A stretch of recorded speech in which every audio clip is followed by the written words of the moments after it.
Here at the North Jersey Vinyl Sanctuary, we're pretty excited about some recent additions. Pierre Henry, 10 LP box set, selected works from 1950 to 1985. This is musiqueconcrete. It's a style of music that was developed in the 50s, where they took raw source material like tape recordings of trains and birds and nature sounds, spliced them together and combined them along with studio processing and made sound collages out of them. Now, I bought this book in 1989. I found it on a blanket in the East Village in New York City for probably $2. And in it is where I discovered musiqueconcrete. They were talking about it, this type of music. And the three main guys who helped create it were Pierre Henry, of this box that I have, Pierre Schaeffer, and Carl Stockhausen. After reading about it, I've been like, this is my kind of stuff. I want to find this. Not easy to find, but you could find anything you want on a blanket in the Village back in the late 80s, including a prosthetic arm, I'm assuming.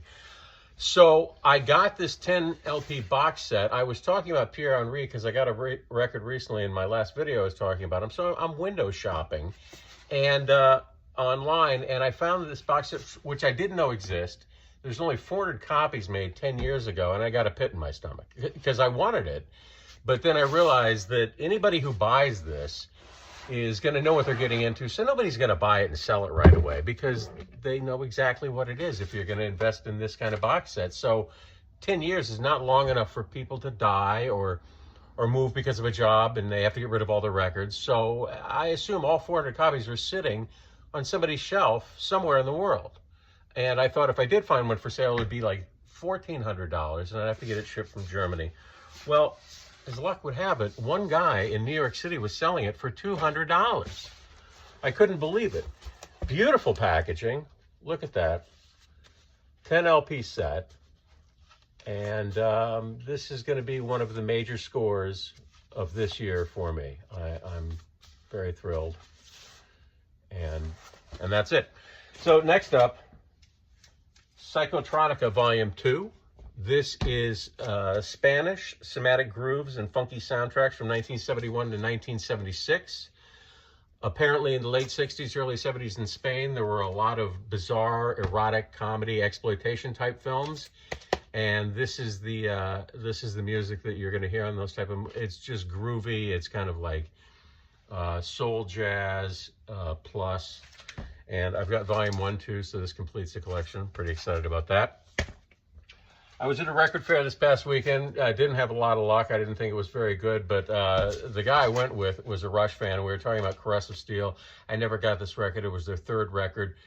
Kind of very progressive for them at the time, and one of their more early progressive records. Kind of like Yes, if you're familiar with the group Yes. This was their relayer. Dense, progressive, heavy, and didn't sell well, and the reviews were not great, so it's taken me this long as a Rush fan to finally pick it up. So I got this.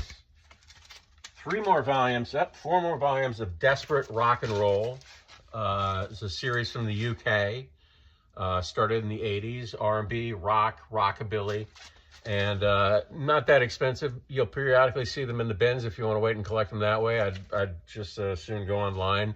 I find 1 or 2 in the bins, then I fill out the holes that I have. Volume 6, Volume 7, here's Volume 10, Volume 11, and so that makes me the lucky owner of Volume 1 through 11 of Desperate Rock and Roll.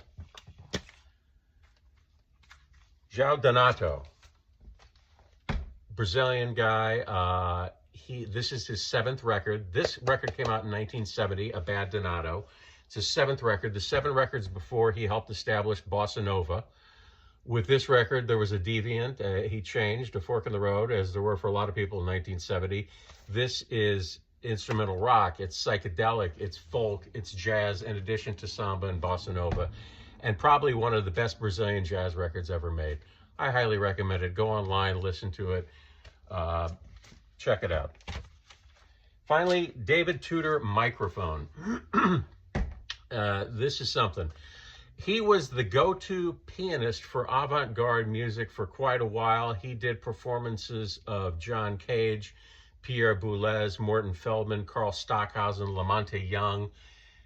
With this album, he took 2 microphones with 37 speakers in a dome, not like a church or anything. It was a pavilion in Japan for the World's Fair at the end of the 60s, beginning of the 70s. And the whole album, both sides, is feedback from these microphones and these 27 speakers. AllMusic Guide gives it 5 stars, and they said it is great and wild electronic pieces with sounds that sound like dinosaur howls in some prehistoric cave. It is unusual listening, and it's like creating a room. It's creating a space. Don't think of music necessarily as, oh, well-written songs, chorus, verse. Not everything is Sgt. Pepper. This creates a different space and an atmosphere to hang your head for a little while, and it's very entertaining, and it adds to the rich tapestry, a diverse rich tapestry that is a good record collection. That's it. Have a good day.